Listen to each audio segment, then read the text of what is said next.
kuzanyishurira igihe kingana n'umwaka, ariko namaze kuba connecté n'abandi ba Congress bahagarariye Amerika y'Amajyaruguru.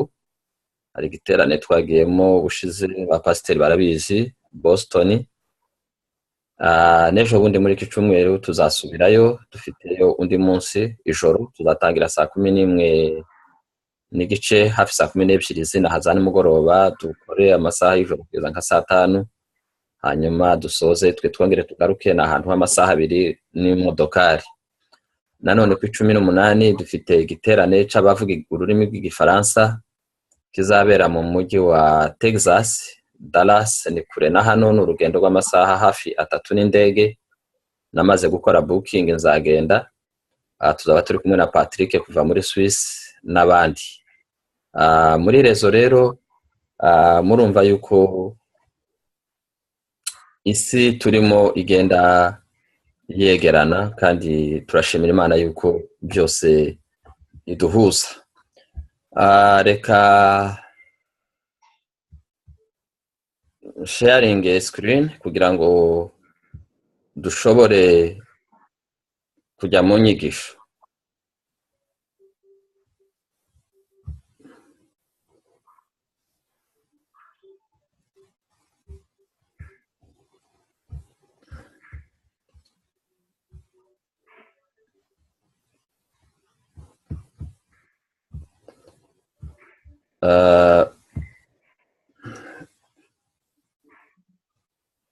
Ihangane gatoya.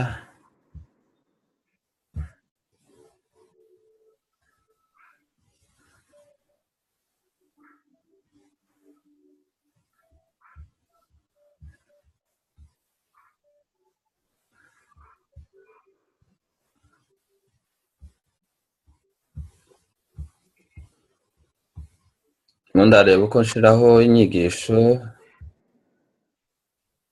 ntabwo biri kuza byihuse.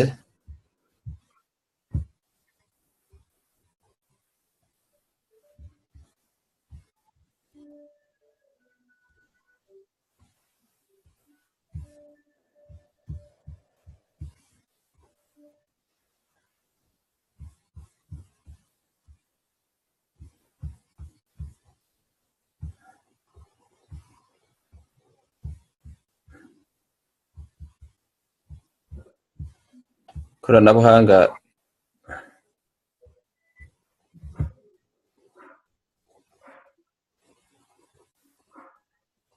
sinzi niba muri kubona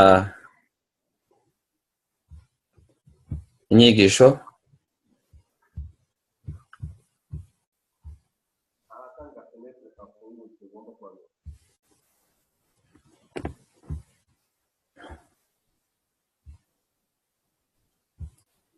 Hafungutse ibintu byinshi.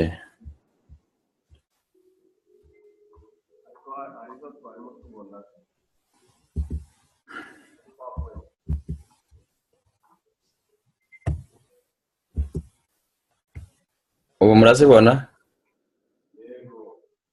Birasomeka?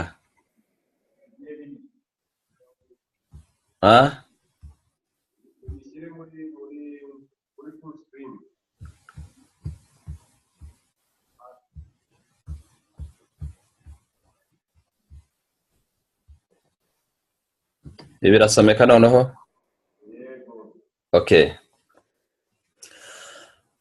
Nkuko nari mvuze yuko ibihugu birimo biragenda byegerana, kandi turabyiga buri munsi.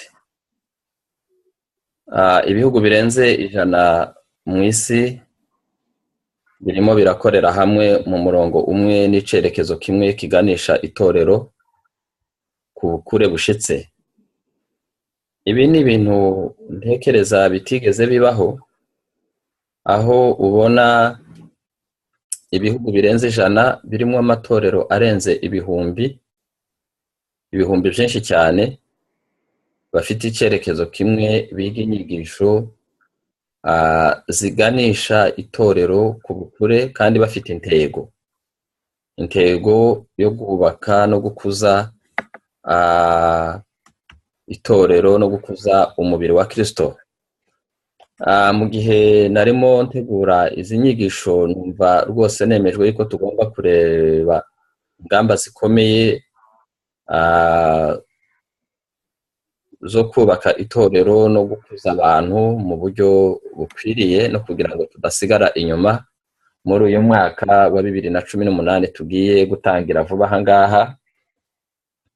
Hari ibyo Imana yiteguye gukora mu buryo butangaje, kandi ibyo twubatse tubikomereho. Murabizi neza yuko dukoresha ijambo kubaka, tugakoresha ijambo gukura. Ibyo bintu no kwimuka tugomba kubikomeraho, ntabwo ari amagambo, bigomba kubakwa bikaba imbere muri twebwe mu mutima. Umuntu wese akumva yuko ari kubakwa, umuntu wese akumva yuko ari gukura, kandi umuntu wese akumva yuko yimuka, tukava ku rwego rumwe turiho tujya ku rundi mu buryo Imana icyo dushakaho turebe ko twazakigeraho. Turashaka gushikira Imana birenze uko dusanzwe. Imana yacu ni Imana y'amateka. Rimwe na rimwe dusoma amateka, tugasoma ibya Nowa, tugasoma ko yubatse inkuge kugira ngo isi y'abisi irimbuwe n'amazi, ariko ntaho dusoma yuko Imana yavuze yuko itazongera kurimbura isi. Ahubwo tubona ko Imana itazongera kurimbura isi yirimbuje amazi, ariko kandi buri gihe tugenda tubona yuko Imana ivuga yuko yiteguye kunyeganyeza ibintu kandi iherezo rizabaho. Niyo mpamvu tugomba kubaka ibintu bishitse, ibintu bikomeye, bitari amakuru, bitari amagambo, ibintu twumva bishingiye ku kuri kw'ijambo ry'Imana. Worship Pentecost Church itangira, nta wari uzi uko uyu munsi izaba imeze. Murabizi ko tugeze imyaka 5 dutangiye umuryango wa Worship Pentecost Church. Twabitangiye bimeze nka kurya k'umuhinzi asohora imbuto akajya kubiba. Iyo umuntu abiba imbuto ntubuze ngo iyi ngiyi yizera cyangwa se izahura n'ibihe bikomeye by'imvura cyangwa by'izuba, ariko umuhinzi mu kwizera afata imbuto iyo yarana afite akayikuraho, akayibiba, akayishira mu gitaka, agafurira, ya mbuto ikabora, ya mbuto igapfa. Niko birivuga, irabanza igapfa. Niba ari ikigori kirabanza kigapfa, hanyuma kikaza guhinduka kikazamo ibindi bigori. Mu by'ukuri natwe niko twatangiye, kandi twanyuze mu rugendo rukomeye. Ihame rikomeye cyangwa se principe, ihame rikomeye tumaze kumenya nuko mu gihe Imana ivuganye n'umuntu umwe ibishaka kuvugana n'abantu benshi. Urugero tugenderaho n'urugero rwa Abrahamu. Imana yaramuhamagaye, imuhamagara nk'umuntu umwe, ariko muri we yabonagamo ishyanga. Iki ni ikintu kinini tugomba kwiga, tugomba kumenya yuko Imana ikorana n'abantu benshi, ariko Imana ishobora kuvugana n'umuntu umwe. Nk'uyu munsi turimo turagendera mu iyerekwa rya Congress, kandi rihagarariwe n'umuntu umwe Imana yahamagaye. Ibyo turabyumva, tukabyumva neza cyane, twumva yuko ntabwo ari ugushigikira umuntu, ntabwo ari ibintu byo gupfa kugenda tudafite icyo tuzi amateka. Uretse na Woodruff, hari n'abandi benshi bamubanjirije bagiye bazana impinduka mu isi, kandi ibi tugomba kubiharanira, tugashiramo imbaraga zacu zo kwizera, tugashiramo amasengesho yacu, kuko uri abana b'ubwami. Amateka yacu sayo mu isi, ahubwo ari mu Mana. Ibyo twanyuzemo byose ntaco bitwaye, turi ab'Imana, kandi aho tugana hari umugambi w'Imana. Muzi ko tugenza urugendo rurerure. Muri iyo myaka 5 mvuze, cyane cyane dushaka kwimuka tujya mu ihishurirwa rindi ritandukanye n'iryo twari twaratangiranye. Twagenze urugendo rurerure kandi mu rugendo habamo ibirushya, habamo ibigoye, habamo kwemezanya, habamo no kutemezanya, ariko ibyo byose icyiza ni uko Imana igenda itwemeza neza tudashidikanya yuko turi mu murongo mwiza, kandi ibyiza byose bihura n'ibibazo, bihura n'intambara, ariko hamwe n'izo ntambara turi kumwe n'Imana.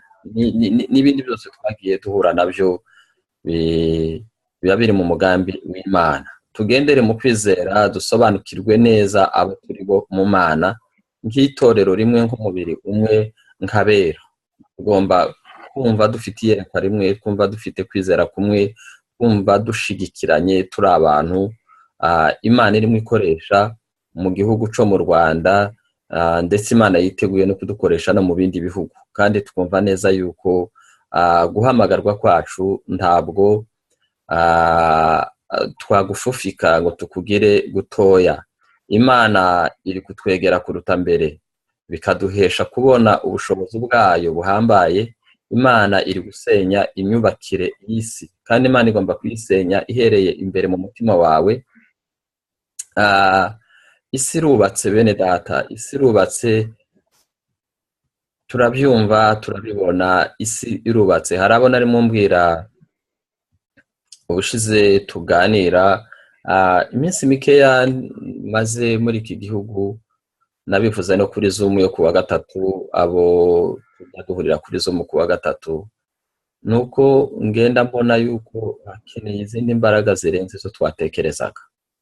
Iki gihugu cyabaye igihugu cinjiyemo ubuvyutse bukomeye, ariko ikibabaje nuko hano muri Amerika ayo mateka barayazi. Iyo muganire barakubwira, bakakubwira n'imihanda straight n'utugari n'ahantu byabereye n'ababizanye, ubuvyutse bwabaye muri iki gihugu ku muhanda wa Azusa, bakabikubwira pe. Ibyo barabimbwiye ngeze hano. Ariko birababaje iyo ureba amatorero menshi hano amaze gufungwa, ayandi ari urabona ahantu agenda agana ukabona n'ahantu atameze neza. Hari umuvandimwe duturanye hano, bamwe baramuzi, twa Pasiteri Mihanda Amosi, nawe yaje ava mu Rwanda, yari asanzwe ari umupasiteri mu itorero ry'Abangirikane Icyangugu. Ageze hano yakomeje umurongo w'Abangirikane ajya mu itorero, iwe n'umuryango wiwe, iwe mu rugo ndahazi, itorero asengeramo ndarizi. Ari mu itorero ryize imyaka 400 ryubatswe, ubwo ndavuga inzu, ariko muri iryo torero abantu barimo uno munsi ni abakristo batarenze 30, kandi ni abasaza n'abakecuru. Yarambwiye ngo uko uyu muryango we, iwe na madamu n'abana biwe, abandi basigaye, umuntu mutoya bari kumwe afite imyaka 70. Ni 70 niwe mutoya, abandi bose bari hejuru ya 70. Tekereza rero, nyuma y'imyaka 10, nyuma y'imyaka 15, iryo torero rizaba rimeze gute? Ni ukuvuga ngo bafite 90 basigaje igihe gitoya, bafite 80 nabo basigaje igihe gitoya, abafite 70 basigaje igihe gitoya.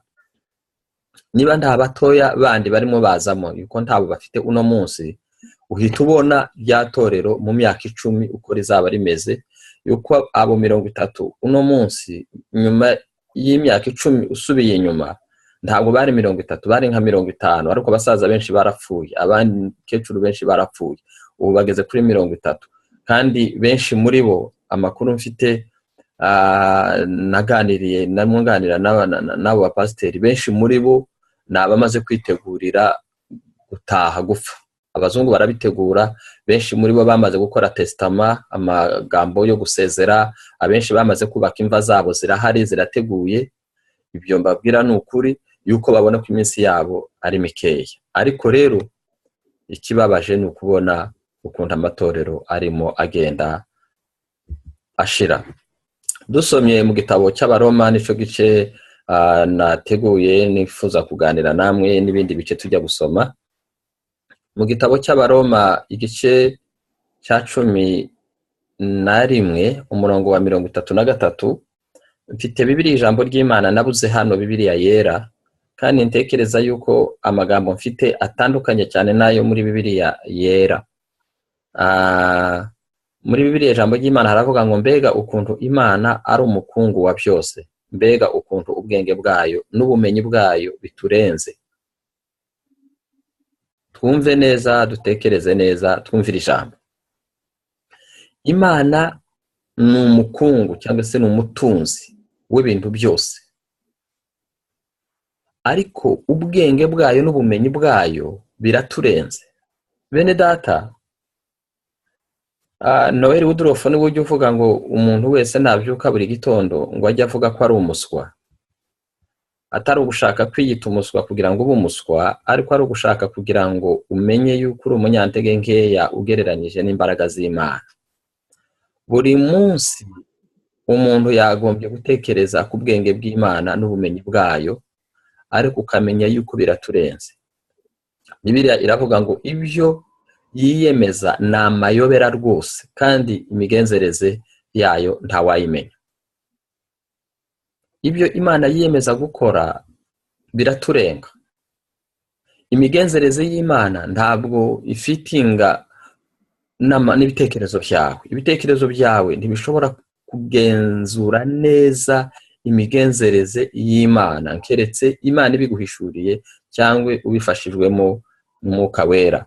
Imigambi y'Imana inyuza abantu mu bihe, kandi mu bihe bikomeye by'umwijima wakataraboneka. Biratangaje kumva yuko Imana ishobora kunyuza abantu mu bihe by'umwijima, ariko muri wa mwijima hakaba hihishemo umuco w'igitangaza. Bibiliya ivuga yuko Imana ariyo yaremye umucyo, kandi Imana niyo yaremye umwijima. Reka tuvuge umwijima uyu usanzwe wa nijoro n'amanywa asanze ya kumanywa, byose byaremwe n'Imana. Akenshi dukunze tukavuga ngo umwijima ni wa Satani, niko tujya tuvuga. Ibintu byose by'umukara, ibintu byose byirabura, niyo barimo bakora igishushanyo cya Satani bamugira umukara, bakora igishushanyo cy'Imana na Yesu bakagigira umweru. Satani agasa n'abirabura, hanyuma Yesu agasa n'abazungu. Ariko siko bimeze. Satani yaremwe ari umumarayika ukomeye. Ndatekereza yuko isura yiwe siyo yangiritse, hangiritse imikorere yiwe. Imana niyo irema ibyo bintu byombi, kandi Bibiliya avuga ngo irabibangikanya. Ibangikanya ijoro rifite amasaha 12, amanywa nayo afite amasaha 12. Mu migambi rero, mu migambi y'Imana itunyuza muri ayo majoro, itunyuza no muri ayo manywa. Ibyo tugomba kubyumva tukabisobanukirwa. Wajya unyura mu bihe ukavuga ngo ibi ni ibihe by'Imana iri kunyuzamo. Hari ibihe by'ijoro, hari ibihe by'amanywa, hari ibihe byo kumanuka, hari ibihe byo kuzamuka, hari ibihe by'imvura, hari ibihe by'izuba. Ibyo ni ibihe bitugaragarira hano ku isi, ariko bigomba kuba binagaragara no mu buzima bwacu bwa buri munsi. Muzi yuko tugira igihe cy'izuba tukagira n'igihe cy'imvura. Bibaho, kandi yaba imvura yaba n'izuba byose biragora mu buzima. Iyo izuba ribaye ryinshi abantu bararira, imvura yaba nyinshi abantu bakarira. Ibyo byose tugomba kuba tunabitekerezaho, tukabihuza n'ubuzima bwacu bw'imibereho ya buri munsi. Imana ishira ibyangombwa mu nzira yayo kugira ngo tubikoreshe.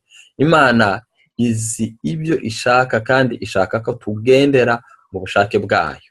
Ntabwo tugomba kubaho turi abantu batekereza ku munsi wo kuvuka, tukanatekereza gusa ku munsi wo gupfa. Icyo gihe kiri hagati yo kuvuka no gupfa titugitekerezemo ubumana. Oya, twagombye kucumva mu Imana, ukumva yuko kuvuka kwawe kuzageza ku gihe cyo gupfa kwawe biri mu mugambi w'Imana. Buri wese agomba guhora mu rugendo rwo guhinduka buri munsi ku munsi. Hari ibyo udashoboye, hari ibikuranga by'intege nkeya, hari ibyo utarageraho, hari Imana ikwifuzaho, hari imbaraga Imana igutegerezaho. Kandi turabizi neza yuko Imana ntikorana natwe ishingiye ku mbaraga zacu za kavukire, ariko Imana ikorana natwe mu mbaraga zayo zo mu buryo iduhereza. Imana idukoresha turi abantu b'abanyantege nkeya, nigeze kubivuga aho ngaho. Imana idapfa igakorana n'abantu bapfa. Umuntu upfa ni ukuvuga ni umuntu woroshye, ni umuntu ufite intege nkeya, ni umuntu urwara none ejo agapfa, ni umuntu usitara akikubita hasi, ni umuntu. Ariko Imana idapfa, Imana ibaho igakorana n'uwo muntu. Tugomba kuba mu bwami bwagutse bw'Imana, kandi Imana niho yahisemo kudushyira, aho niho turi. Muri bwa bwenge twavuze bw'Imana no muri ya migambi y'Imana tugomba kwinjiramo. Kanongere nse nugarutse kuri iki gice. Imana ni umukungu, Imana ni umutunzi, kandi itunze ubwenge, itunze n'ubumenyi, kandi biraturenze. Ariko niba Imana ibitunze ku bwacu. Imana ibitunze ku bwawe, Imana ibitunze ku bwanjye. Imana itunze ubwenge bwayo n'ubumenyi bwayo n'imigambi yayo ku bwawe, kugira ngo iyiguhishurire uyigenderemo. Iyo tubyiga n'iyo tubivuga biryohera amatwi, ariko kubiharanira no kubigeramo rimwe na rimwe biratunanira. Ariko tugomba gusenga Imana, tugomba guharanira buri munsi kumva yuko tugomba kugira ubwenge bw'Imana, tukagira ubumenyi bw'Imana, tukagendera mu migambi y'Imana. Kandi iyo migenzereze yayo tugomba gusaba Imana ikayiduhishurira. Hari ikintu cy'ingenzi nshaka kuvuga, ngarukaho mu byo twagiye tuvuga, ni ubukure bukora, cyangwa se maturité fonctionnelle, functionality maturity. Ubukure bukora. Umuntu ashobora gukura, ariko sinzi ko umuntu yakura ntakore. Byaba ari ikibazo, kandi bibaho. Ubyaye umwana agakura mu buryo bw'umubiri bw'igihagararo, ariko ntakore, cyaba ari ikibazo. Kandi nanone umubyaye ntakure no gukora ntiyakora, nanone nacyo cyaba ari ikibazo. No mu buzima bw'umwuka tugomba kuba turi abantu bafite ubwo bukure bukora. Icyo mbifuriza, mbasengera, namwe umuntu wese yisengera, kandi twese dusengerana, nuko tugomba kuba itorero riri ubukure bukora. Itorero rikora, rifite ingingo nzima zikora, hatarimo ingingo zimugaye. Mu buzima ibihe birahinduka, twese titwaba mu buzima bumwe. Ibihe bigenda bitunyuraho, kandi ntitwahagarika ibyo Imana yateguye ku buzima bwacu. Ariko ubuzima bwose unyuramo, ibihe byose unyuramo, ibyo bihe reka mbabwire bigomba kuba ari ibihe bikujyana mu gukura. Ibihe byose uzanyuramo ntibikagusigeho amateka mabi, ahubwo bizagusige bikugejeje ku rundi rwego. Imana ishaka ko buri wese agaragara nk'urugingo rw'umubiri wa Kristo. Imana yakugiriye icyizere, nanjye yangiriye icyizere, iraguhamagara. Ninde wagutesha icyo cyizere Imana yakugiriye? Niba warakijijwe, ntabwo wakijijwe kubw'ubusa. Niba Imana yaraguhamagaye, ntiyaguhamagaye kugira ngo wicare. Imana yaraguhamagaye mu bantu benshi, igukurayo, kandi yagukuyeyo kugira ngo ube umuntu uyikorera. Umuntu ukuze agomba kugenda imbere kandi agakora. Iri jambo ryo muri Yesaya nasomye, Imana yampaye kongera kuritekerezaho, ariko numva kandi hari ubundi buryo rigenda ryaguka muri njyewe. Bibiliya iravuga ngo uko niko ijambo ryanjye ritazagaruka ubusa, tirizagaruka ritagize ico rikoze, rizasohoza umugambi wanjye, rizagera ku ntego yaryo. Aha ni muri Bibiliya ijambo ry'Imana. Muri Yesaya igice cya 55 umurongo wa 11 haravuga ngo muri Bibiliya yindi haravuga ngo ijambo Imana uhereye hejuru avuga ngo nkuko imvura igwa ngo igatosa ubutaka, nguko niko Imana nayo yohereza ijambo ryayo, naryo ngo ntabwo rizasubirayo gutyo, rigomba kugira imbuto ryera, rigomba kugira imirimo rikora. Ariko noneho reka dutekereze kuri aya magambo. Ese iyo tuvuga ijambo ry'Imana tuba dushaka kuvuga iki? Ijambo ry'Imana Imana yatumye ritazagaruka gutyo. Mu by'ukuri reka tubirebe mu buryo bubiri. Hari ijambo ryanditse riri muri Bibiliya Imana yatumye, kandi koko rizera imbuto imwe ni wewe, urugero rufatika ni wewe nanjye. Icyo nico ijambo ry'Imana yakoze. Ariko noneho reka twongere dufate urundi rugero. Ya mbuto y'ijambo ry'Imana iri muri wewe. Iyo mbuto iri muri wewe ni ijambo ry'Imana. Ni ukuvuga wewe ubwawe uri rya jambo ry'Imana. Ijambo ry'Imana riri muri wewe, na Yesu yaravuze ngo ijambo ry'Imana niriba muri mwe ngo namwe mukaba muri nje musabe ico mushaka. Iki kintu twumve ijambo ry'Imana muri twe, ariko turyumve nk'ubuzima bw'Imana mu bugingo bwawe. Niba ari ubuzima bw'Imana buri mu bugingo bwawe, ni ukuvuga ngo ufite wewe ubwawe uri ijambo. Amen. Wewe ubwawe ni wewe jambo ry'Imana. Urugero, Yesu Kristo yaje ari ijambo ry'Imana, kandi yaje ari umuntu, ariko yaje ari ijambo ry'Imana. Yesu Kristo ico yakoze yacuranuriye ubumana bwiwe mu buzima bwacu. Yacuranuriye Kristology cyangwa se ubukristo bwe, kamere yiwe ayicuranurira muri twe. Ni ukuvuga ngo icyo yacuranuriye muri twebwe ni rya jambo.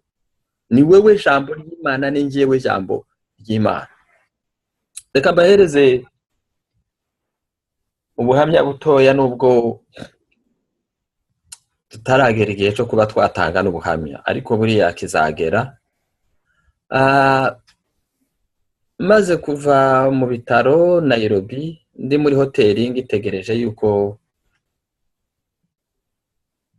nzasubira kwa muganga bakankuramo indodo.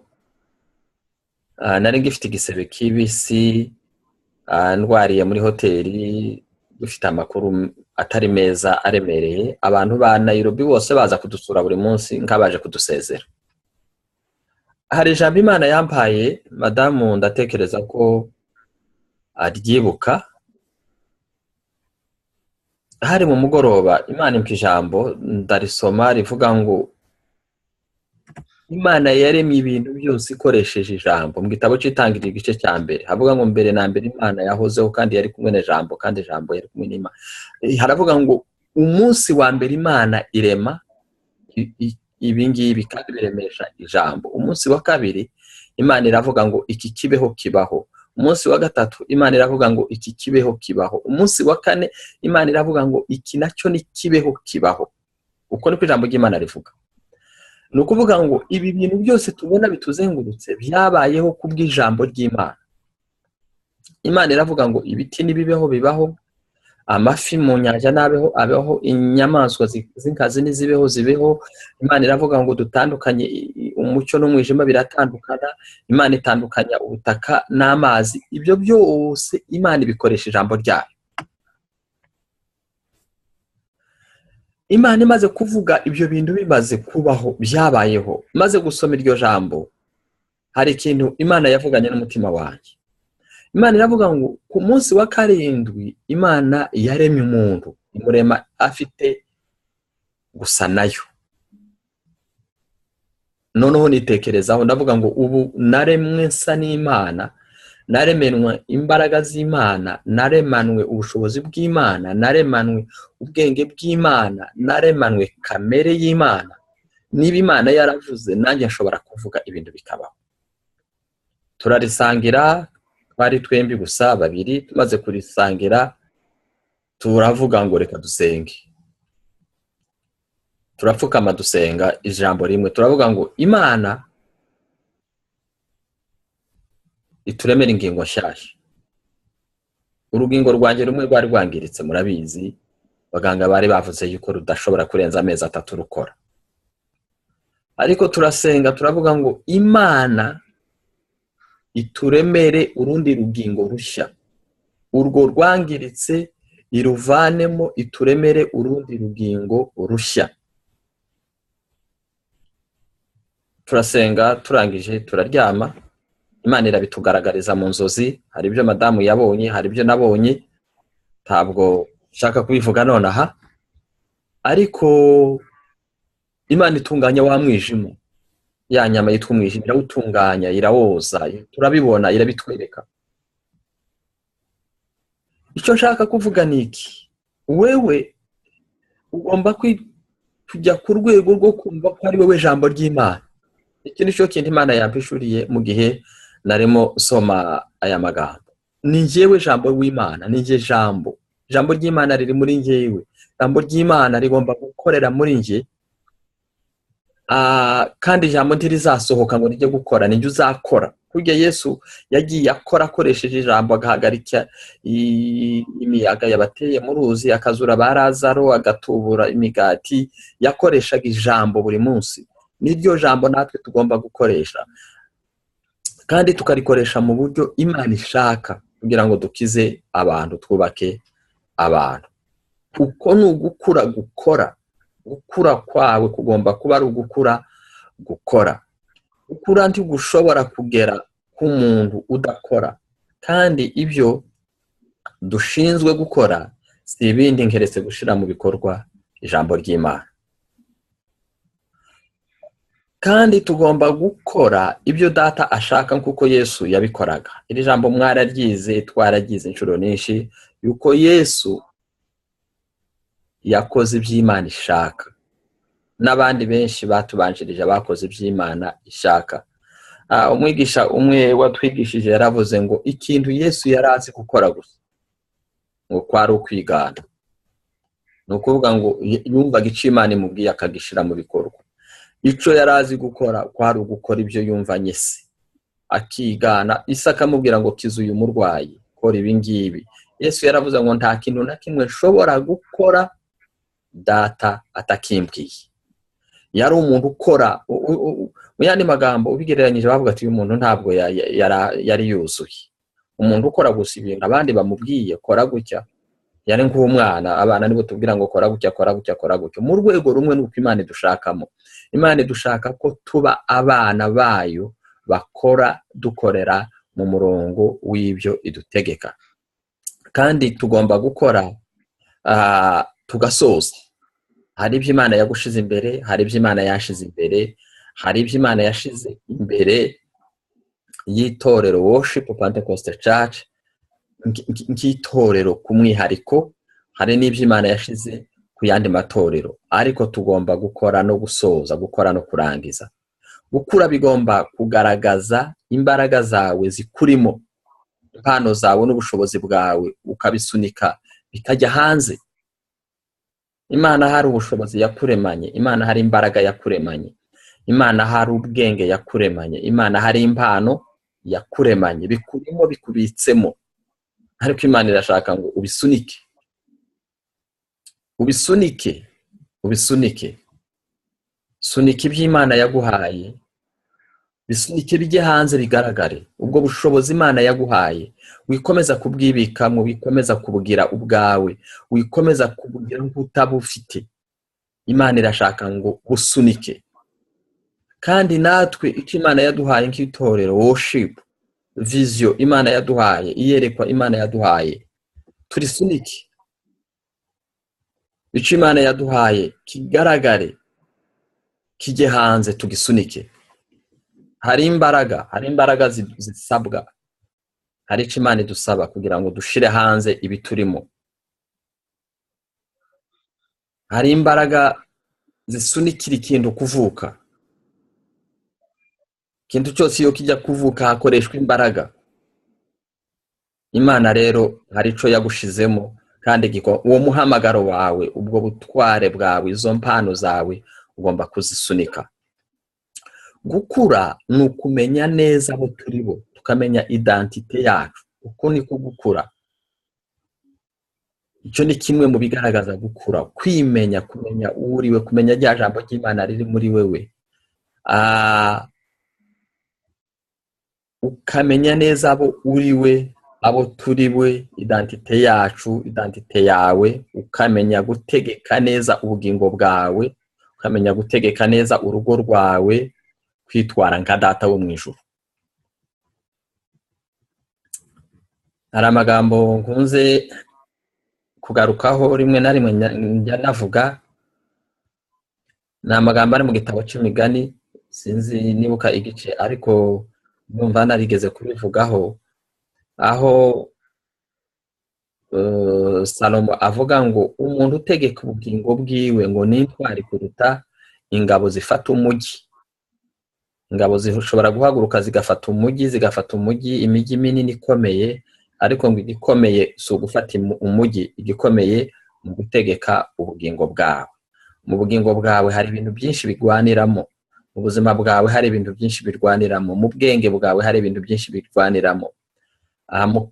Muri wewe harwaniramo intambara zitangaje, zikomeye, ariko ugomba kuzitegeka. Imana yabwiye Kayini, iramubwira ngo hari ikintu kirimo citugatira mu bugingo bwawe, ariko iramubwira ngo ufite imbaraga zo kukinesha, kandi nutakinesha cyo kizakunesha. Ubuzima bwacu bugizwe n'ingamba dufata twizeye Imana. Ingamba ufata nizo zigaragaza ubukure bwawe. Daniyeli yanze kurya ibiryo by'ubwami, afata ingamba. Yosefu yanze kuryamana na nyirabuja, afata ingamba. Kandi izo ngamba zari ingamba zishobora kugira n'ico zibatwaye, zigira ingaruka. Yosefu zamugizeho ingaruka, zimujyana muri prison. Bene data, tugomba kwiga gushira mu bikorwa ijambo ry'Imana. Tugomba kumenya inzira Imana ishaka ko tunyuramo, inzira Imana tunyuzamo tukayinyuramo, ariko kandi tukaba abantu bemera gufata ingamba. Ijambo ry'Imana ni ryawe, si iryundi. Amasezerano arimo yagire ayawe. Akenshi ijambo ry'Imana turarisoma tukaryumva nk'amateka. Amateka yo kwizera, hari aho nabyanditse nena ndajya kuhagera cyangwa mpavuge. Amateka yo kwizera tukayagira y'abandi. Ugahora uvuga ngo kwizera kwa Aburahamu, kwizera kwa Naka, kwizera kwa Daniyeli, kwizera kwa Yoshua, kwizera zirantwari zo kwizera ba Abeli n'abandi bose tukabasoma. Ariko yego ni byiza, Bibiliya yavuga ngo ibyo byanditswe kugira ngo bitubera akabarore. Ariko kwizera kugomba kuba kw'abandi, kwizera kugomba kuba ukwawe. Ijambo ry'Imana ni iryawe, Imana yaryohereje ari iryawe, si iryundi. Tukarifate ngo uri kompare ku wundi muntu. Amasezerano arimo yagire ayawe, yafata uyagira ayawe. Nuzajya usoma ijambo ry'Imana uvuge ngo iri ni iryanje, nusoma isezerano ry'Imana rigira iryawe. Nusoma ubuhanuzi bugira ubwawe. Ico nico Imana ishaka. Ubwo nibwo bukure Imana idushakaho, ubukure bukora, ubukure bukorera mu mbaraga z'Imana. Ico ijambo ry'Imana ridusaba tugikore, tudategereza abandi. Ni wewe ugomba gushira mu bikorwa ijambo ry'Imana. Tekereza, twebwe twese tugiye dusubika gukora icyo Imana itubwiye, ibyo Imana yavuze byazasohora ryari? Nta na rimwe. Nubisubika nanjye nkabisubika, n'undi akabisubika, umwe akumva ko ari kana kugomba kubikora, undi akumva ko ari kana kugomba kubikora. n'iryari iby'Imana yavuze bizasohora. Ariko kandi reka dutekereze muri ubu buryo, nukora icyo ijambo ry'Imana rivuga nanjye nkagikora n'undi akagikora, murumva amasezerano y'Imana atazasohora mu buryo bwihuse. Niba Imana itegeka gusenga, senga, wivuga ko hari abandi bagomba gusenga, ni wewe. Icyo Imana igushakaho ni ugusenga, senga. Icyo Imana igushakaho ni ukubwiriza, bwiriza, abatarakizwa bakizwe. Icyo Imana igushakaho ni ugusoma ijambo ry'Imana, ni wewe, ntabwo ari uwundi. Fata amahame, urabona iri jambo naryanditse ndishyiramo umutuku niba rigaragara neza. Fata amahame y'ijambo ry'Imana uyagira yawe, gendera mu kwizera kwawe, we gukomeza uvuga kwizera kw'abandi. Bizo nari maze kuvuga, nimba wariyemeje gukora ikintu gikore udacogora, senga Imana ibushoboze. Icyo Imana irimo iduhamagarira gukora kiraremereye, gifite uburemere bukomeye. Birasaba gushira mu bikorwa ijambo ry'Imana. Imana bene data, reka mbabwire, Imana ntabwo yashaje. Imana ntiyashaje, imbaraga zayo ntizashaje. Imana ntirananirwa gukora. Igishobora kubabaza nuko Imana ishobora kubura ikorana nabo biteguye. Buri gihe Bibiliya avuga ngo ninde witeguye dukorane, ninde ufite umutima wo kwakira, ninde witeguye, wateguye umutima wiwe kugira ngo yakire imbaraga z'Imana zikorere mu bugingo bwiwe. Hari ico bisaba kugira ngo wakire imbaraga z'Imana zikorera mu bugingo bwawe. Ugomba kuba uri umuntu umeze nka Yosefu, twaramwize na Pastor Tito yaramutwigishije. Iri jambo nararikunze, nagenda igarukaho no kuwa kabiri abo twaganira aho ngaho muri mwebwe kuri Zoom narigarutseho. Yosefu wakiraga iby'Imana imubwiye, Imana ikamubwira ngo witinya utwara Mariya nubwo atwite, inda atwite n'iy'umwuka. Yosefu ndavuga ati ntibibaho, nta mwuka ubyara. Yosefu akavuga ati okay, ndamutwaye. Kugira umutima, buri Imana ntiyayobye guhuza Yosefu na Mariya, kandi Imana ntiyayobye gushira imbuto ya Yesu muri Mariya. Yarizi abantu bafite uwo mutima bashobora kwakira iyo mbuto, bashobora kwirera. Yosefu aravuga ati ndabyakiriye.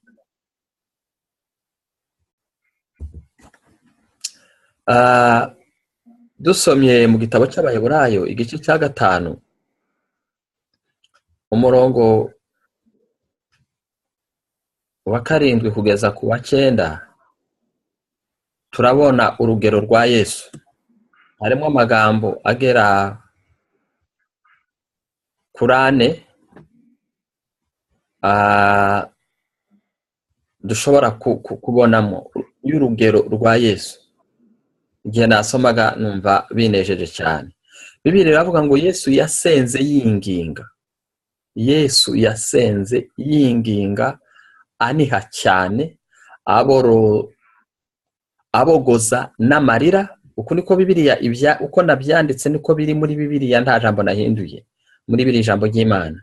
Yasenze yinginga, aniha cyane, abogoza n'amarira, atakambira Imana ifite ububasha bwo kumukiza urupfu. Nuko iramwumva kubera ko yayiyeguriye.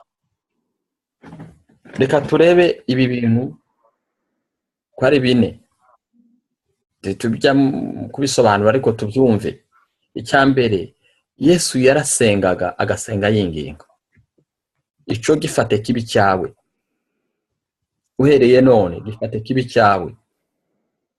Gusenga ntabwo ari uko abantu runaka, nuko itorero ryose, nuko umukristo wese. Yesu yasenze yinginga. Niba utumvise n'ibindi bya mbere navuze, ibi ngibi byo biroroshe byumve, ni ibintu byo mu buzima busanzwe. Yesu yasenze yinginga. Hari ibintu Imana ishaka gusengera, hari ibintu Imana ishaka kubingingira. Hari abantu benshi batarakizwa, hari abantu bari mu bibazo bitandukanye, hari abatarya, hari abatanywa, hari abatambara, hari abadafite aho kurara, hari imfubyi, hari abapfakazi, hari abadafite shinge na rugero, hari ingo ziri mu bibazo, hari abapagani, hari itorero nk'umubiri wa Kristo.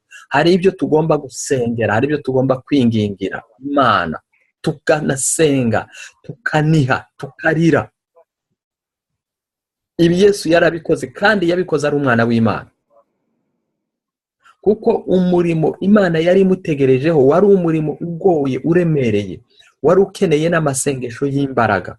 Ico Imana idutegerejeho kirasaba imbaraga zikomeye zo gusenga, kandi tugasenga twinginga. Nanjye ko ndasenga, nawe usenge, n'undi wese asenge. Icya gatatu ngo yabogozaga n'amarira. Yesu akarira ari umwana w'Imana. Hari abantu, simvuga ngo twese dushobora kurira dusenga, ariko hari abantu benshi batarumva n'ikiniga n'ishavu n'umubabaro n'akantu na gatoya arimo asenga, nkuko nta biri muri we. Hari abantu barira ari uko gusa bapfushije ababo cyangwa ari uko bagize ibibazo, ariko Yesu yariraga aririra Imana kugira ngo ihindure. Kandi mu byumvikana Yesu ntiyagombye kurira, ahubwo yagombye kuvuga Imana igahita ikora, kuko yari umwana w'Imana. Ariko icyumvikana neza nuko Imana yakoraga igakorera muri ya marira ya Yesu. Icya kane ngo nuko yiyeguriye Imana, atakambira Imana ifite ububasha bwo kumukiza urupfu, nuko iramwumva kubera ko yayiyeguriye. Rimwe na rimwe hari igihe twihutira kuvuga ngo Imana itwumve, ariko ibisabwa ntitubikore. Imana ngo yaramwumvishije imukiza urupfu. Urupfu suko Yesu atapfuye, ariko yapfuye urupfu kugera ku musaruro ukwiriye. Ubanzi yatajya gusenga aba yarapfuye agahera ikuzimu nk'abandi bose, Satani akamufatirayo. Rwari urugamba rukomeye. Hari aho Pawulo yanditse aravuga ngo mumenye n'imbaraga Imana yakoresheje ubwo yazuraga Kristo Yesu mu bapfuye. Imbaraga Imana yakoresheje zo kuzura Yesu ntabwo cyari ikintu cyari coroshe. Imana yakoresheje imbaraga mu kumuzura. Umwanditsi wasobanuye iryo jambo nigeze kuribwiriza aho ngaho, yaravuze ngo zari imbaraga zikomeye ngo Imana itigeze ikoresha, ngo no mu gihe yaremaga isi ntiyakoresheje izo mbaraga. Impamvu zari imbaraga zikomeye nuko abantu bari barapfuye, twari twarapfuye. Niko byanditse mu gitabo cy'Abaefeso 2 ngo namwe mwari mupfuye. Isi yari ipfuye, abantu bari bapfuye. Yesu rero yagombaga kuzuka, ariko ntazuke wenyine, akazukana n'abantu. Izo mbaraga zizura Yesu zikamuzuranamo n'abizera bose, arizo zatuzuye, zabonetse kuri wa munsi, ariko ntizapfuye kugerwaho. Nuko Yesu yasenze yinginga, aniha cyane, abogoza n'amarira, ariko kandi yiyeguriye Imana. Ibi bintu uko ari bine, sinzi ko dushobora kubigira ibyacu, sinzi ko babigira ibyawe. Ku murongo w'9 hari 9 nanditse, ntabwo ari kimwe no murongo w'9 haravuga ngo nuko amaze kuba indakemwa yabereye abamwumvira bose isoko y'agakiza gahoraho. Amaze kuba umukiranutse, amaze gusenga no kumvirwa, umva icyo Imana yamwituye, umva ingaruka zavuyemo, ngo yabereye abamwumvira bose isoko y'agakiza gahoraho. Yesu niwe soko y'agakiza. Bibiliya avuga ngo nta rindi zina abantu bazakirizwamo, ntaryo. Ariko Yesu ntiyabihawe gusa, yarabiharaniye. Yanyuze mu kizamini, yaragitsinze, ahinduka isoko y'agakiza. Yesu amaze gushikira gukura gushitse, afite imyaka 30, yatangiye guhamagara abigishwa ngo nibamukurikire. Baramukurikira. Ntabwo ari ikintu cikoze. Yesu ntiyabyutse mu gitondo kimwe wabwira abantu ngo nimunkurikire. Turimo turavuga hejuru yo gukura gukora, maturité fonctionnelle. Yesu amaze kugera ku rwego rushitse, nibwo yashoboraga guhamagara abantu bakaza. Umuntu akaza avuye inyuma, umuntu akaza adafite gushidikanya, umuntu akaza asize ibyiwe, abantu basiga inshundura zabo, abantu basiga imiryango yabo bakurikira Yesu. Uzagende hariya ku muhanda nusohoka aho ngaho ujye ku muhanda ubwira abo ngabo bari hepfo muri garage babwira ngo bagukurikire urebe ko ari no gukurikira nta numwe. Ariko hari imbaraga zisabwa, hari urwego wageraho ukabwira umuntu ngo nkurikira akaza akagukurikira kuko hari imbaraga zigukurura. Iyo dusomye Eliya, Imana imaze kumutegura ageze kuri maturité fonctionnelle, amaze kugera kuri maturité yo gukora, Eliya amaze kugera ku rugero rushitse, Imana yamubwiye ibintu bitatu agomba gukora. Reka mvuge kimwe gusa. Kimwe mu byo yamubwiye, hari abami yamutegetse kujya kwimika, sinshaka kubijyamo, ariko kimwe mu byo yamubwiye, yaramubwiye ngo genda urebe Elisa umusige mu mwanya wawe. Ariko reba ukuntu byagenze, ntiyigeze ajya kumwinginga, ntiyigeze amwinginga ngo amubwire ngo urabona ngo nari umuhanuzi none Imana ko irantegura gupfa ndagira ngo nawe ngo Bibiliya iravuga ngo yaragiye gusasanga Elisa ari guhingisha ibimasa. Yari umuhinzi w'umworozi, umuhinzi wabigize umwuga wahingishaga ibimasa, afite n'abakozi, nticyari kimasa kimwe, byari ibimasa byinshi. Kubera maturité fonctionnelle, kubera ubukure Eliya yaragezemo, ngo yageze gusa kuri Elisa mutera umwitero wiwe, hanyuma aramubwira ngo nkurikira. Ubwo Elisa ntiyashidikanyije, ngo yaramubwiye ati uhagaze gatoya, afata bya bimasa yahingishaga arabyica, arabitemagura birapfa.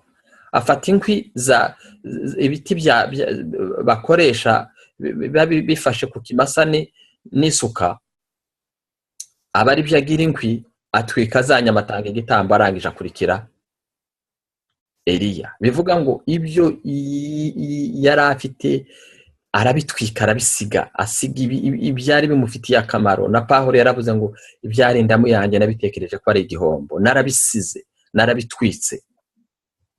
Elisa atwika ibimasa, arangije akurikira Eliya. Ariko ntiyamukurikiye gusa, nuko Eliya yari afite urugero ariho. Reka mbabwire iki kintu, Imana izaduha abantu, ariko izabaduha uko tugeze kuri maturité. Ese uyu munsi baduhaye twabarera gute? Twabakoresha iki? Abamama bari aho ngaho, mubonye abamama 50 baje muri iri torero, mwabigisha izi nyigisho, mwababera urugero. Urubyiruko ruraho, haje urubyiruko rugera ku 100, ntibabahindura, nimwe mwabahindura n'abapapa gutyo. Imana irashaka ko tugera kuri maturité, kandi nitugera kuri maturité izakora. Abaheburayo 5:12 ku murongo wa 10 kugeza kuri 14, ariko nanditse amagambo makeya. Kuva mu buzima bwo, biravuga ngo tugomba kuva mu buzima bwo kunywa amata, ari bwo buzima bwo gutandukanya ibibi n'ibyiza. Tugomba kuva muri ubwo buzima. Yesu yabayeho mu buzima bw'imyitozo, yaravugaga ibindi akabishira mu bikorwa. Ubundi kwizera ni gushira mu bikorwa ibyo wizeye, gushira mu bikorwa ibyo wumvise, niko kwizera. Ibyo wemera ukabishira mu bikorwa, uba ufite kwizera. Kumva no kubisobanukirwa ariko utabishira mu bikorwa, nta kwizera kuba kurimo. Yesu yahoraga mu myitozo yo gushira mu bikorwa ibyo yari yizeye. Natwe rero tugomba kujya kuri urwo rugero rwo gukura, tukajya ku rugero rwiza rushitse, rw'igihagararo gishitse cya Kristo Yesu. Ibiryo bikomeye nibyo abantu bakuze bashitse kandi bashikira imitekerereze y'Imana, kandi bagashirira mu bikorwa ijambo ry'Imana. Icyo Imana ivuze tugomba kubishira mu bikorwa, bene data. Iri niyo jambo rinini numva umwuka agenda agarukaho, gushira mu bikorwa ico Imana ivuze. Apana ngiye guco mvuze, apana ico Pastor Michel avuze cyangwa Eliazar cyangwa Gilles. Gushira mu bikorwa icyo Imana ivuze. Yego gishobora kuvugwa kinyuze muri njye cyangwa ikanyura muri abo ngabo mvuze, kandi niko bigomba kugenda koko, ariko kumva ko ari icyo Imana. kumenya ibyo ugomba gukora n'igihe cyo kubikora, kumenya igihe cyo kurya n'igihe cyo kwiyiriza, igihe cyo kurya n'igihe cyo kwiyiriza. Urugero natanze aha ngaha, igihe cyo gusenga, igihe cyo kuryama, igihe cyo gukora. Tugomba kumenya ibyo bintu byose. Kugira urugero, hari ijambo dukoresha standard, sinzi nayobewe uko mbyita neza mu Kinyarwanda, ariko ni ukugira urugero, kugera ku rugero runaka. Ibyo ni ikintu cyangombwa, si cyo dusabwa, ni ikintu cyangombwa. Imana iradusaba kugera ku rugero runaka. Hari urugero ugomba kugeraho, hari urugero. Imana ikorana n'abantu, Imana igenda ikorana nawe bijyanye n'urugero na standard yawe uriho. Kwitoza, ushobora gutoza umutima wawe kugendera mu bibi cyangwa ukawutoza kugendera mu byiza. Ni choice yawe. Imana yaremye Adamu imushyira mu ngobyi, imuhereza guhitamo. Twitoze. Na Pawulo yaranditse aravuga ngo kwitoza ku by'uyu mubiri bigira akamaro ku bintu bikeya, ariko ngo kwitoza ku by'umwuka bifite akamaro kuri ubu buzima bwa none n'ubuzima buzaza. Simfite uburyo bwo kureba ku isaha yuko screen yanjye nayifunze, ariko mwambwira niba amasaha yegereje. Numva narengeje. Imana irasaba ko tugira umutima wari muri Kristo Yesu, kandi Imana ntishobora kudusaba ibyo tudashobora. Imana ntiyadusaba kugira wa mutima wari muri Kristo Yesu bidakunda. Birashoboka kugira uwo mutima, kugira izo mbaraga. Isomo ryanje ntabwo ndirangishe, ariko reka tugarukira aha ngaha. Hari ijambo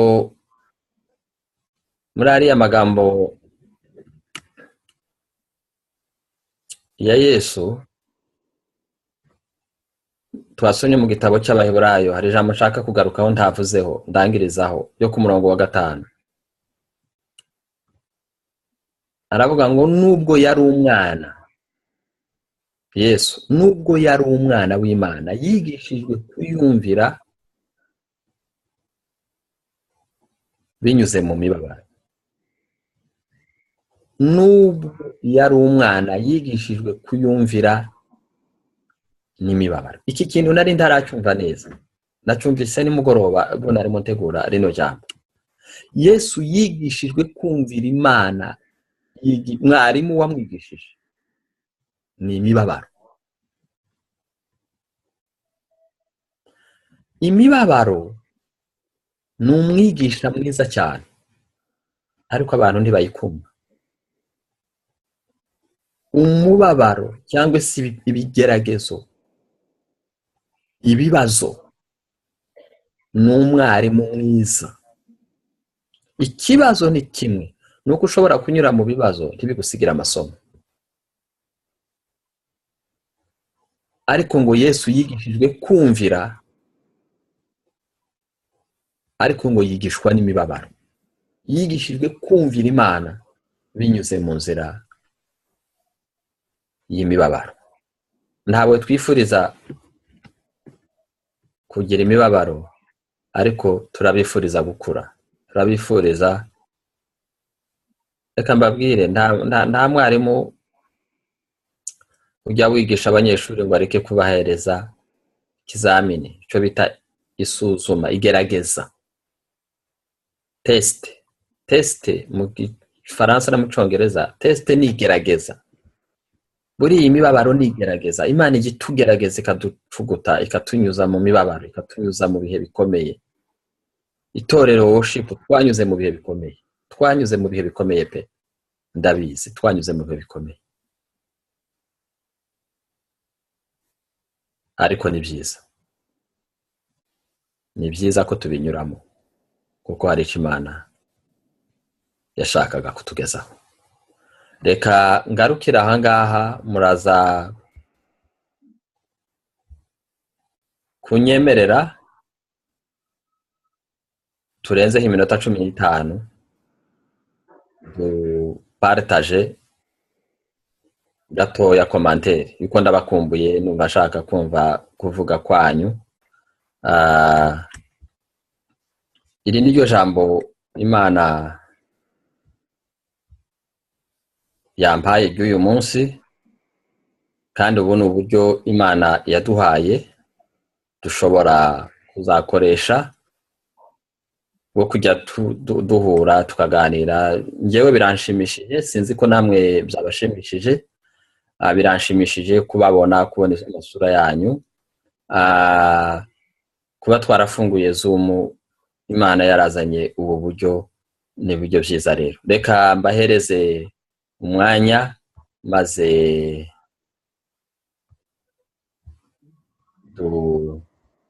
dusangire ijambo.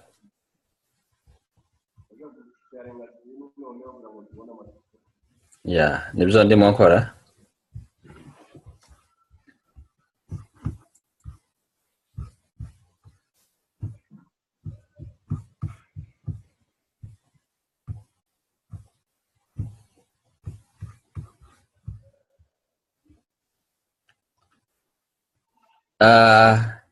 Ndumva nabaha umwanya, sinzi uko tubigenza, ariko ndababona neza. Ndabona Ketia na Ganza n'abari buduheraho. Ketia, Ganza, mumbwire ijambo rimwe gusa mwumvise.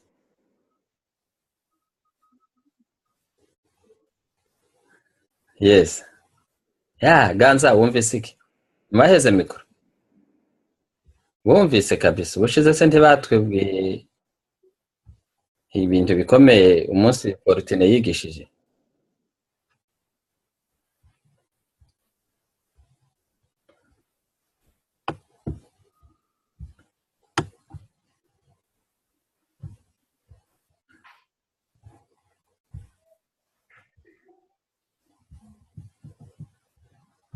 Sinzi ko nza kubumva neza, nerutse network ya sanitary imeze neza, ariko ndizera ko biza.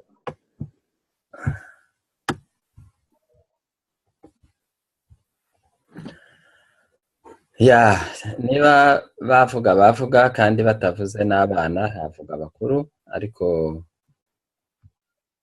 kadusangira ijambo. Mikoro. Urimo gutegura mikoro, nta kibazo, wenda wavuga cyane mwakumva. Ndabumva kabisa. Okay. Zatungana.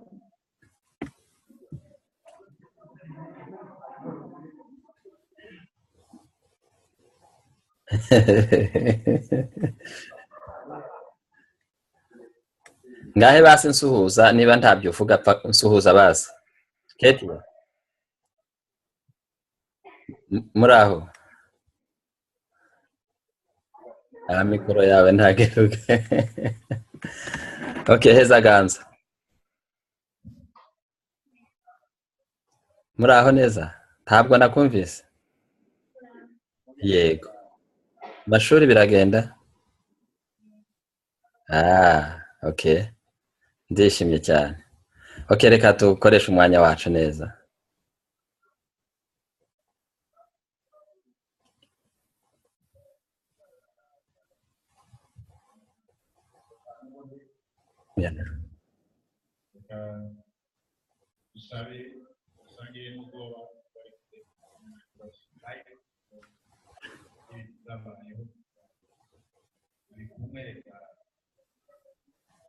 Dusanzwe tubikora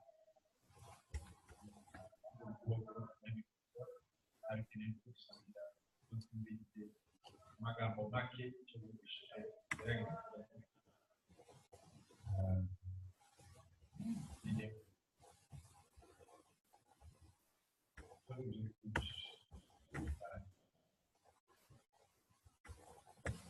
Yego, ndabona Kirayi.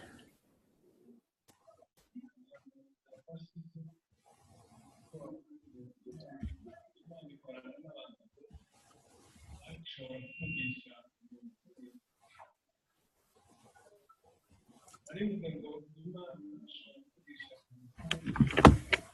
n'abantu benshi icyo ashyize mu muntu agomba gukigisha abandi ashobora gukoresha umuntu nawe avuga ko Imana yahaye umuntu uwo ari we wese agomba kuyigeza ku bandi kugira ngo ibafashe. Ikindi numvise nuko gukura bavuze ko umuntu gukura nuko agomba kugenda akandagara. Rero tugomba gukora ibyo ijambo ry'Imana ritubwira kugira ngo tugere ku rwego rushimishije. Murakoze cyane. Gukura gushira mu bikorwa twumve ubundi.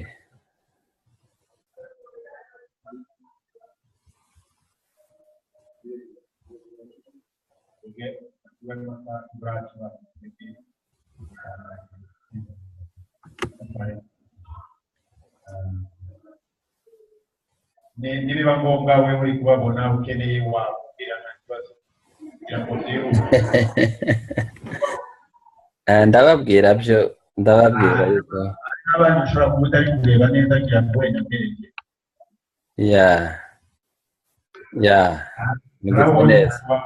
mugeze neza kubanyereka arabo ntari nabonye ba Claude ari bihishe. Claude yagiye ankurikirana cyane ambaza amakuru twagiye tuganira. Reka twumve, ndashaka kumva abantu nk'aba kampitemo murampera mikoro Joyeuse, mupere mikoro Ruberwa, bari abinyuma bandisi ndabona Fidel na Munezero, abo ko ari bane bavuge mu mwanya mugufi baserukira abandi. Chance kuri guseka, wowe waravuze ngo tuzazana none warasigaye.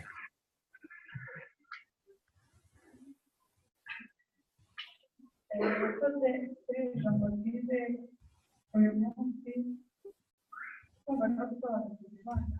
Icyo navuga wenda nuko watubwiye ko hamwe tumaze kumenya nuko Imana ivugana n'umuntu umwe ariko igamije benshi. Urugero rw'isi na Eliya bose Imana iragiye ibafasha ari umuntu umwe ku giti cye ariko igamije abantu benshi.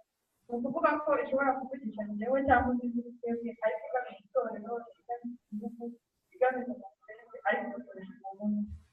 Ikindi ni uko watubwiye ko iyo tugendeye mu kwizera tubasha gusobanukirwa neza abo turi mu Mana. Iyo ubasha kwizera ko Imana yahereje ubasha gusobanukirwa neza ko Imana muri ubwo kwizera ugasobanukirwa neza muri bo kuri umwana w'Imana ukabisobanukirwa neza. Ikindi wenda nasorezaho n'ubundi ikintu tubwiye none ntabwo Imana ishobora kugusobanukirwa na Yesu cyangwa gukora nka Yesu cyangwa gukora nk'abandi bantu bidashoboka. Ni ukuvuga ko Imana kugira itubwire ko bishoboka cyangwa idusabe gusa na Yesu cyangwa gukora nka Yesu, ni uko Imana izi neza ko twebwe dushobora kubikora. Hari abo dufite ingero nyinshi muri Bibiliya bagiye bakora ibintu byiza byo gukiranuka. Dufatiraho urugero barabikoze, ijambo turibuka aho rero turavuga ngo dore Eliya yakoze ibyo gukiranuka kandi ari umuhanga. Ni ukuvuga ko na Yesu yabikoreye hano muri ubu buzima tubayemo, mu buzima duhura nabwo, mu burwayi, mu bukene, mu ibyo byose Yesu yabikozemo ariko gukora icyo Imana ishaka. Ni ukuvuga ko natwe turi muri ubu buzima dushobora gukora icyo Imana Yesu yakoze ari hano muri Imana. Ikindi wenda nasorezaho nuko batubwiye ko icyerekana ko umuntu yakuze arakura kandi murakoze cyane.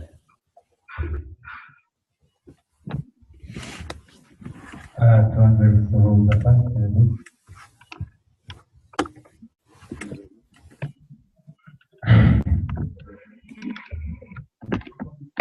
yego komeza arakumva. Hari ijambo yavuze hejuru yo gukura. Zamura ijwi.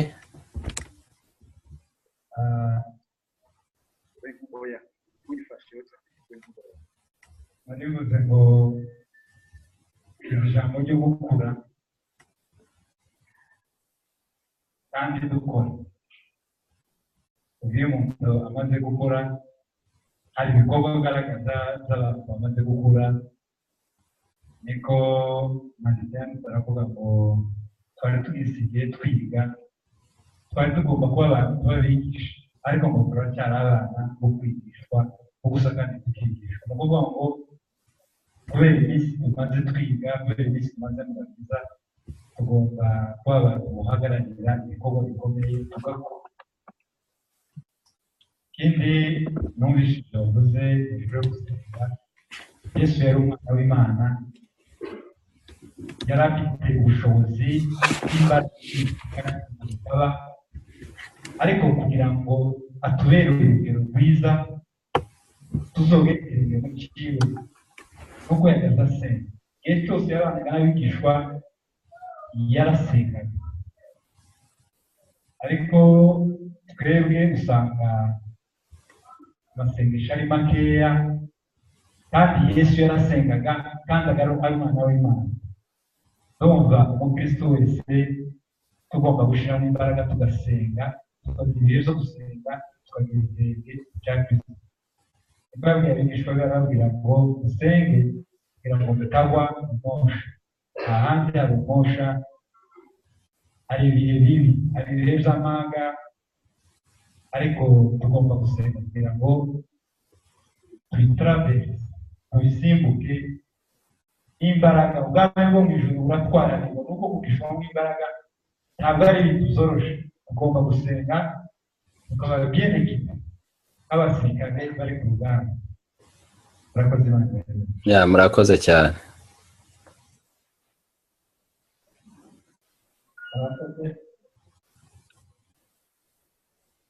hari ijambo ngewe numvishyizemo ayandi bayavuze cyane, ariko harimo n'ibintu bibiri numvishyizemo: kumenya imigambi y'Imana no kwemera ibihe by'Imana. Ibihe byose twigiramo tukamenya ko ari umugambi w'Imana, kandi tukamenya ko ari ibihe by'Imana. Irindi jambo nuko ukumenya yuko Imana ituzi imigambi yayo, kandi iyo migambi yayo ari iyacu, ari twebwe tugomba kwiga. Icyo kintu nicyo kintu numvishyizemo cyane. Murakoze cyane.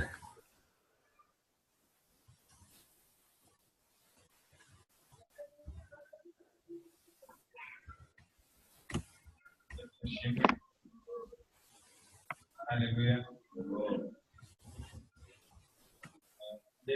Bababwiye ko ufite ijambo numvishe cyane rizarikora kurikoraho komantere, kuko ibintu biba bitaregeranye mukuremo kimwe, bigatuma ntinya kurondogora. Niba ari imyaka kugenda, umuntu yagenda kwiza imyaka kurondogora.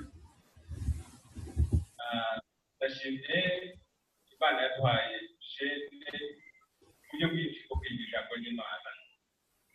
Usanzwe abantu ibiri bya bwa mbere, ariko ni ukugira ngo turebe uko tuva ku rwego rwe tujya ku rundi, kuko twari tumenyereye amakanisa ari ubunga, amazu y'indake, twarakuze turagenda tugera mu mazu y'amabati. None ubu ngubu turi kwiga mu distance, ariko nta muntu urazira guhamagarana n'umuntu. Iyo duhamagaranye n'undi muntu kuri telefone wumva ari byiza, kandi bibayeho noneho ijambo ry'Imana rirarenze, kumva birenze. Nabonye nk'abantu basinziriye bajije kutagenze kuko bahawe itangazo Imana yayikoze, ariko nyine ukuntu nabo bazageraho bakumva. Rero ngiye ku ijambo ry'Imana na bukeya, ahari tuzaba umwanya mu bizizi no mu yindi minsi yo gusubiraho muke gato. Nuko hari ijambo ry'Imana ryanditse mu gitabo, iriya Bibiliya twese tugendana batinya bamwe na bamwe. Hari n'abaza bayifata ngo bakayisekura ngo niho idashobora kuza ngo ibagendere, ariko hakaba n'ijambo ririmo, ijambo riri muri jyewe. Ibyo ngibyo niryo jambo rimwe rivuga ngo Yesu ni ijambo, kandi akaba ari nabyo byamufashije gukora biriya bikorwa byose kugenda tugana ziriya ntwari zose ijambo ryari riri muri bo ari nawe yavuze ngo bikenewe ko kuba ijambo twebwe noneho tukaba ijambo ibikorwa noneho twagenda turambika ibintu byose tukabikoraho kuko Imana yagaye. Murakoze cyane. Numva wahereza abayobozi niba hari ufite nabo icyo bavuga.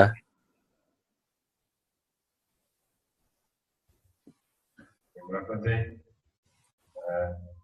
Cyabere twashimira Imana ko gahunda y'umunsi twihaye Imana yafashije bigakunda, abona uburyo bw'ikoranabuhanga nadukuye kandi twakugiye neza cyane nta kibazo cyabaye. Amen. Uretse nyine abo basindiye rimwe abari imbere n'abandi bari inyuma. Ibyo ngibyo ntabwo ari bya bintu byasatse n'ibintu twabwira ko ijoro ryo ni byari cyane byo gusinzira aya masaha turimo kumva ijambo ry'Imana.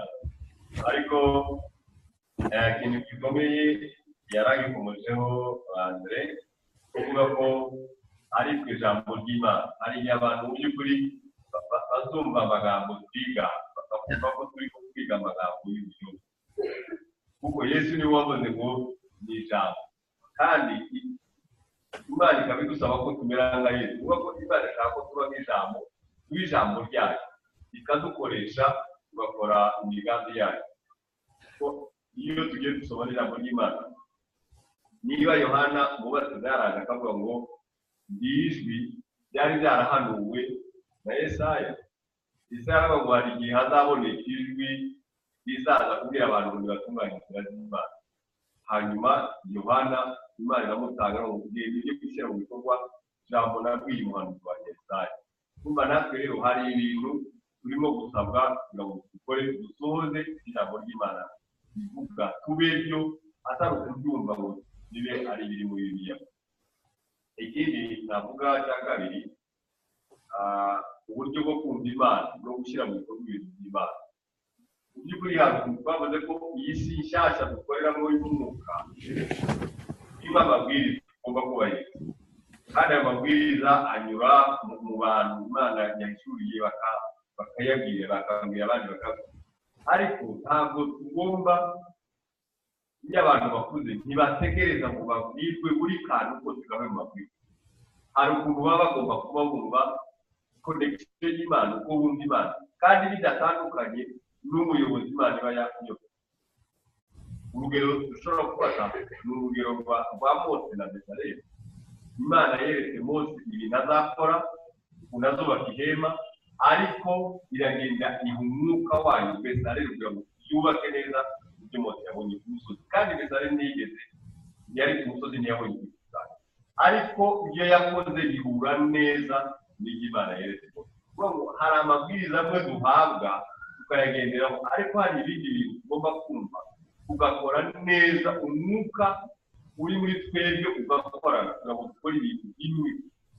Niyagira umuntu uzakora ibintu bitandukanye atamenye ko umwuka atazaba ari gufasha Imana kuko ibyavuye ku Mana rero agomba kuba nubwo turashaka kuvuga. Murakoze cyane.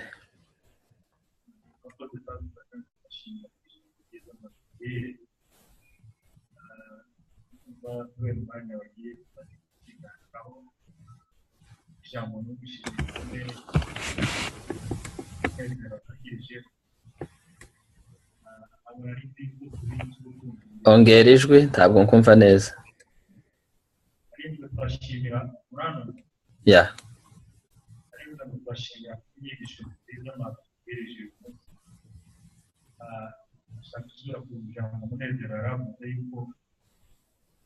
icyo numvishije ni uko dufite ubutunzi Imana yabitse muri twebwe kandi ubwo butunzi ni ijambo ryayo. Hasigaye no kumenya ngo si ubwo butunzi iyo Mana iri muri twebwe twayikoresha. Niyo mpamvu usanga abantu benshi batazi ko bafite ibintu babitswe n'Imana muri bo aho kubikoresha kwagura ubwami bw'Imana bakabikoresha ubuntu bagira ijambo. Murakoze cyane. Okay. Niba hari abandi ukeneye oya urakumbuye ntabwo ushaka ko dutandukana. hari abantu bamwe garura screen gutya inyuma yawe, inyuma ya Didier hari umuntu nabonye ntamenye.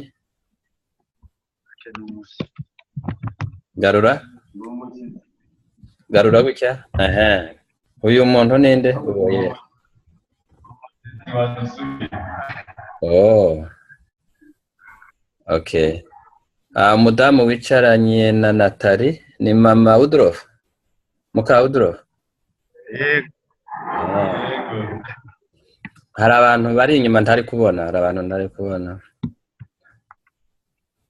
Sawa ndumva reka dusenge. Umva nshaka ko dusenga gatoya umunota umwe. Ko amasaha yatugiye. Ariko ndanezerewe cyane ubwo twateranye twabanye kandi murabona ko bikunze. N'ikindi gihe Imana nibikunda tuzabikora. Numva shaka ko twasenga, ndabizi ko hari impamvu nyinshi, hari n'ibibazo byinshi byo gusengera, hari ibiba bitugoye mu buzima busanzwe, abantu bakeneye amasengesho mu kazi mukora n'abandi, hari ibibazo bitandukanye benshi bafite muri mwebwe, ariko kandi Imana yacu ni Imana. Gusa twebwe tukiranuke tuyizere, Imana ntakijya kiyinanira. Mana duciye bugufi imbere yawe, tunejejwe yuko utuzi, uzi buri muntu wese kandi umuzi mu izina, uzabo turibona ubuzima turimo, uzi ico dushaka nico duharanira, uzi ico twifuza nico twifuza kubacu, uzi buri wese n'ubushobozi wamushizemo bwo kugukorera, uzi aho turi naho dukorera muri ubu buzima bwa hano kuri iyi si, uzi byinshi bitubuza kujya imbere, byinshi bitunaniza, byinshi turwana nabyo, haba mu buryo bw'umwuka ndetse haba no mu buryo bw'ubuzima busanzwe. Mana nciye bugufi imbere yawe, ndakwinginze kugira ngo wigaragaze nk'Imana mu buzima bwacu, wigaragaze nk'Imana mu buzima bwa buri umwe n'umwe. Reka ijambo ryawe ryaguke,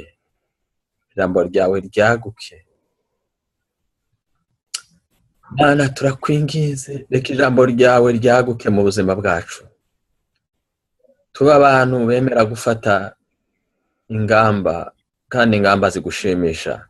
Tuba abantu bemera kugendera mu kuri, tuba abantu bemera gufata ijambo ryawe tukarikura nk'amahame tugenderamo, amahame y'ijambo ryawe, amahame Daniel yagendeyeho, amahame Yosefu yagendeyemo, amahame Abrahamu sogokuru wo kwizera yagendeyemo, amahame abatubanjirije bagendeyemo. Natwe uradushaka muri iki gihe nk'abagabo b'intwari, nk'abagore b'intwari, nk'abasore b'abahungu n'abakobwa b'intwari, nk'abana b'intwari.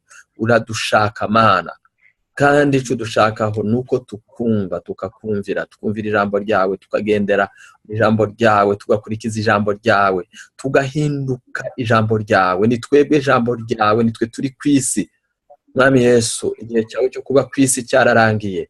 Ni twebwe wasizeho, ni twebwe wasigiye inshingano, ni twebwe mucyo, ni twebwe rumuri, ni twe tumurikira iyi si.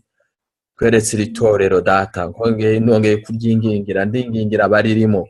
Twebwe twese Mana ndasaba kugira ngo buri umwe n'umwe umuzamure, uhuze imitima yacu.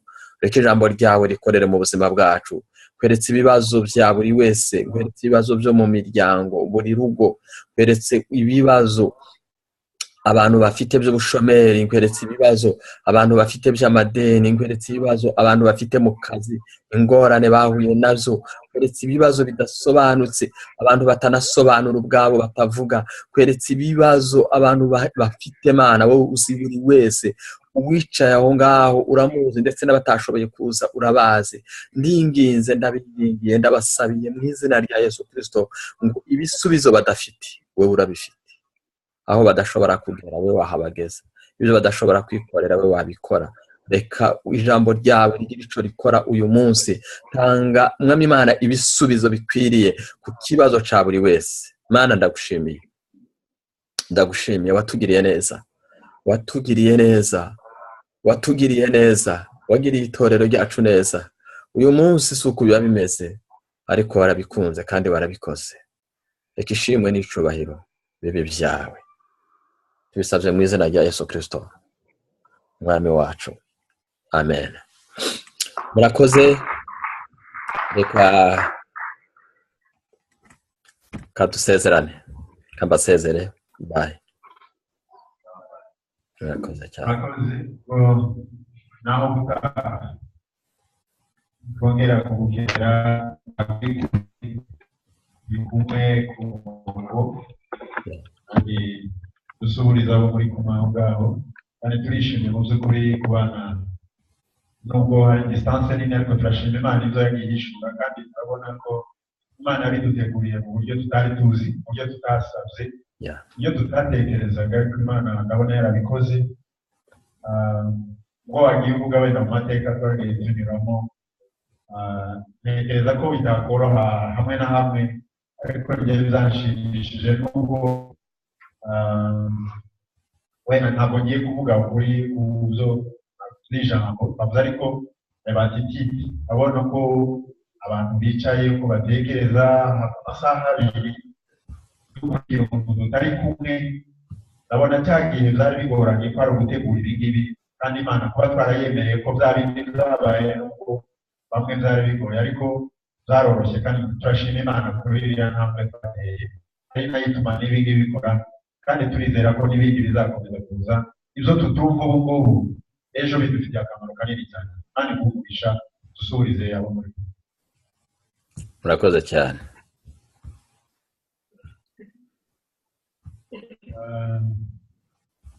bashoje bigaragara ko ugiye ngejeho iminota 30